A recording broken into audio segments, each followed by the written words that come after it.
সেদিন ভাবি বলতেছে, শোনো তুমি বলো আর তোমার ভাই বলো যে আমরা মেয়েরা নাকি কোনো কাজ করি না। আচ্ছা আমরা মেয়েরা না থাকলে তোমাদের কাপড় চাপড় পরিষ্কার করতো কি?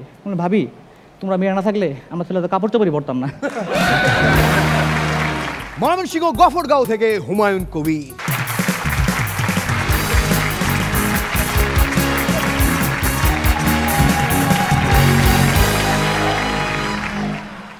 আসসালামু আলাইকুম।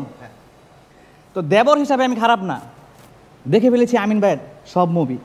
দেবর হিসাবে আমি খারাপ না, দেখে ফেলেছি আমিন ভাইয়ের সব মুভি। রনি ভাই একটু সাবধানে থাকবেন, আজকে টপিক ভাবি।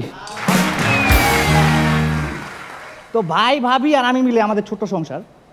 তো ভাবির কাছে গেলাম যে ভাবি আমি বিয়ে করবো। বিয়ের কথা শুনে যেদিন তুই না হেসে লজ্জা পাবি সেদিন বিয়ের কথা বলবি। তো বুঝলাম বিয়ে করতে হলে লজ্জা পাইতে হয়। তারপর গেলাম ভাইয়ার কাছে, ভাই আমি বিয়ে করবো। ভাই মাই শুরু করছে, কই সরি বল। ভাই আমি তো কিছু করি নাই। আবার মাই শুরু করছে, সরি বল। ভাই আমি তো কোনো দোষ করি না, তো সরি বলবো কেন? যেদিন বিয়ের কথা শোনার পর তুই সরি বলবি তখন বিয়ের কথা বলবি। এখন বুঝতে পারলাম বিয়ে করতে হলে সরিও বলতে হয়। তো এখন আমি লজ্জাও পাই, সরিও বলি। ফারি আপু সরি, আমার খুব লজ্জা লাগতেছে। আমিন ভাই, কোনো মেয়ের সাথে প্রেম করতে হলে 30-40 ছেলের সাথে কম্পিটিশন করতে হয়, আর কোনো ভাবির সাথে প্রেম করতে হলে শুধু ভাবি দামের সাথে কম্পিটিশন করতে হয়। তো সেদিন পাশে ভাবির সাথে ধাক্কা লাগছে, আমি লজ্জাও পাইছি, সরিও বলছি। তো কিছুক্ষণ কথা বলার পরে আমাদের মধ্যে বোঝাপড়া হয়েছে। আমি ভাবি নাম্বার নিলাম, চাইলাম হোয়াটসঅ্যাপ নাম্বার, দিছে ইমো নাম্বার। বুঝছি ভাবির স্বামী বিদেশ। তা আমাদের মধ্যে ইমোতে চ্যাট হয়। তো আমার বলতেছে তোমার এত রিপ্লাই দিতে দেরি হয় কেন? আমি বললাম যে তোমার মেসেজ আমি 5 বার পড়ি তারপর রিপ্লাই দিই। তুমি আমাকে এত ভালোবাসো? আমি না ভালোবাসি না, তুমি এত বেশি বানান ভুল করো, তোমার লেখা আমি 5 বার না পড়লে বুঝি না। চ্যাটিং বন্ধ, এখন শুধু অডিও কল আর ভিডিও কল। একদিন রাতে প্রায় 3টা-4টা পর্যন্ত কথা বলতেছি, খুব রোমান্টিক কথা বলতেছি। বলতে তুমি এখন কি করো? আমরা ছোটো ভাইয়ের ঘুম পাড়ানোর চেষ্টা করতেছি। ছোটো ভাই? আমি তো জানি তোমার কোনো ছোটো ভাই নাই। আমি বলি না, ওই গ্রাম থেকে আমার খালতো ভাই আসছে। আমিন ভাই আমারই ভাবি কোনো কথা নাই বার্তা নাই, যে কোনো সময় ফেসবুক লাইভে এসে পড়ে। তো সেদিন ফেসবুক লাইভে এসে বলতেছে, হ্যালো গাইস, আমি এইমাত্র গোসল করে আসছি, এখন নাস্তা করবো, তোমরা যে আমার সাথে নাস্তা করতে চাও এখনই চলে আসো। আমি নিজে কমেন্ট করলাম, ভাবি আমি খুব কষ্ট পাইছি, আমি আসতে পারবো না। কেন? না নাস্তা করার জন্য ডাকলেন, কই গোসল করার সময় তো ডাকলেন না। তো ভাবির বাসায় গেলাম, নাস্তা করলাম। নাস্তা করার বলতে তোমার কেমন ভাবি পছন্দ? আমি বললাম যে যার করলে মাথা রেখে ঘুমাইলে চেহারা দেখা যায় না। রনি ভাই আমি কোনোভাবেই কোনো ভাবিকে না করতে পারি না, আবার কোনো ভাবির কথায় নিজেকে পাল্টাতেও পারি না, তাই বাধ্য হয়ে ভাবি পাল্টাই। আমি আরেকটা ভাবি পটাইছি, গেছি দেখা করতে। তো বলতেছে তুমি আমাকে কতটা ভালোবাসো? আমি তো তোমাকে এতটাই ভালোবাসি যে যেদিন থেকে জানছি তোমার ফেভারিট কালার হলুদ, তখন থেকে ব্রাশ করা সাইডে দিছি। তো আরেকটা জিনিস, যে চশমা পরা ভাবিদের সাথে প্রেম করলে 2টা সুবিধা আছে। অনেকটা এক টিকেটে 2 ছবির মতন, চশমা পরলে একজন, চশমা খুললে আরেকজন। তো এতক্ষণ তো অন্যের ভাবি নিয়ে কথা বললাম, নিজে ভাবি নিয়ে কিছু কথা বলি। ফারিয়া রাগ করে আছে, বলবো? তো আমার ভাবি যখন বাপের বাড়ি যায়, ভাই যে কেমন থাকে আমি বুঝি না।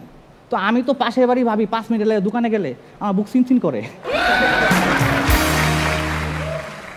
সেদিন ভাবি বলতেছে, শোনো তুমি বলো আর তোমার ভাই বলো যে আমরা মেয়েরা নাকি কোনো কাজ করি না। আচ্ছা আমরা মেয়েরা না থাকলে তোমাদের কাপড় চাপড় পরিষ্কার করতো কি?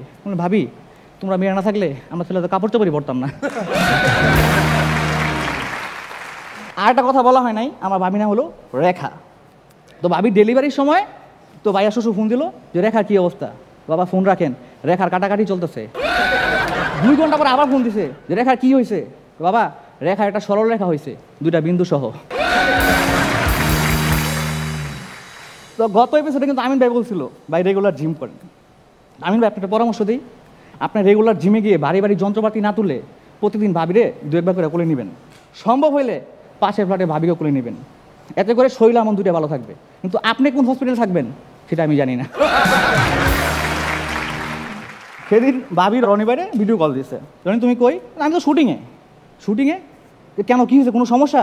কই না, পাশে ভাবি পালাইছে। তো পাশে ভাবি পালাইছে, তুমি আমার ফোন দিছো কেন? না শিওর হইলাম লোকটা তুমি কিনা। তো সবশেষে একটা কথা বলতে চাই যে এতক্ষণ যা বললাম সব কাল্পনিক।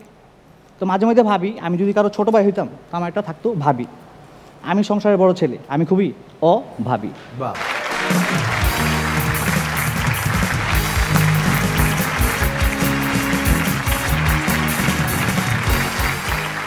ওকে, কেমন হুমায়ুন লাগলো? কবির সুন্দর ছিল, অনেক সুন্দর ছিল, অনেক মজা পেয়েছি।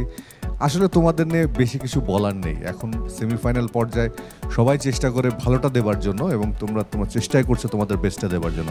অনেক সুন্দর ছিল, best of luck. Shabnam Faria.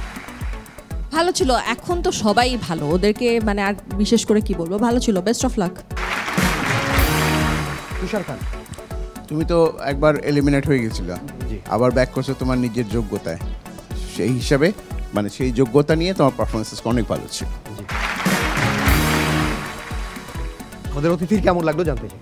ভালো লেগেছে, হিউমারটা অনেক বেশি ছিল। হিউমার কম্পারেটিভলি আমার কাছে মানে মোর হিউমারাস মনে হয়েছে। খালি ক্লিয়ারিটি আমার একটু ওটা একটু কাজ করতে হবে, মানে পাঞ্চ লাইনটা ল্যান্ড করা পাঞ্চ লাইনে। So all the best. It was humorous, funny, it was funny. কিন্তু মাথার ভিতরে আছে দুষ্টামি আছে। আছে, হ্যাঁ, এবং সেম কালারের কিন্তু দেখেন এই দুইটা ওস্তাদ হচ্ছে ইশতিয়াক নাসির আর এখানে হুমায়ুন কবির, দুইটা সেম মডেল। দুর্দান্ত হুমায়ুন কবির ভাই। এবং আরেকটা বলে রাখি, হুমায়ুন কবির ভাই কিন্তু আরও অনেক বিষয়ে এক্সপার্ট। তার মধ্যে একটা হচ্ছে ভাই, হ্যাঁ, ফায়ার স্পিনার। Fire spinning. সে আগুন নিয়ে খেলতে পছন্দ করে, সেইটা সুযোগ আজকে হলো না। ওকে, অনেক ধন্যবাদ। ঠিক।